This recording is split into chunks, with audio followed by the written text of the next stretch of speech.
বিয়ে মানেই অনেক মজা, অনেক আনন্দ। আর তা যদি নিজের পরিবারের লোক হয় তাহলে তো কোনো কথা নেই। আসসালামু আলাইকুম।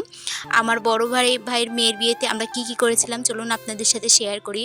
প্রথমে সকালে ঘুম থেকে উঠে আমরা অনেকগুলা সিমাই নিয়ে বসেছি, সবগুলোকে ভেঙে নিচ্ছি। এগুলা নারকেল দিয়ে রান্না করা হবে। আমাদের এখানকার নিয়ম অনুযায়ী গায়ে হলুদের দিন সকালবেলা সিমাই, ক্ষীর আর জিলেপি দেওয়া হয়, সবার বাড়িতে বিতরণ করা হয়। এই জন্য আমরা এখানে সবগুলো ভেঙে দিচ্ছিলাম, আম্মুরা রান্না করবে।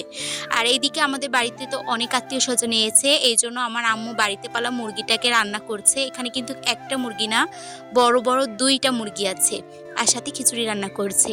আর অন্যদিকে আমরা বোনেরা সবাই মিলে মিশে হলুদ বাটছিলাম। এটা যে কত মজার, আসলে সব বোনেরা একসাথে হয়ে কাজ করছিলাম, এত ভালো লাগছিল। সাথে তো অনেক গল্প হাসি ঠাট্টা ছিলই। এরপরে আমরা একটু সাজিয়ে ভিডিও করে নিয়েছি, আর তারপরে আমরা সব বোনেরা মিলে একটু প্যান্ডেলে গেছিলাম।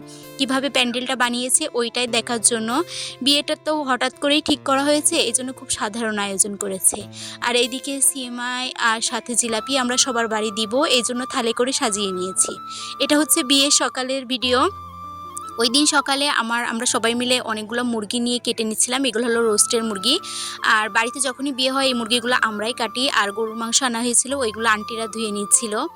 আর এখানে বাবুচিদের সাথে যে আন্টিরা আসে ওরাও সব কিছু কেটে কুটে মশলা টশলা বানিয়ে রাখছিল। আমি তো আর তেমন কোনো ভিডিও নিতে পারিনি, এইটুকুই নিয়েছি আর এইটুকুই আপনাদের সাথে শেয়ার করলাম।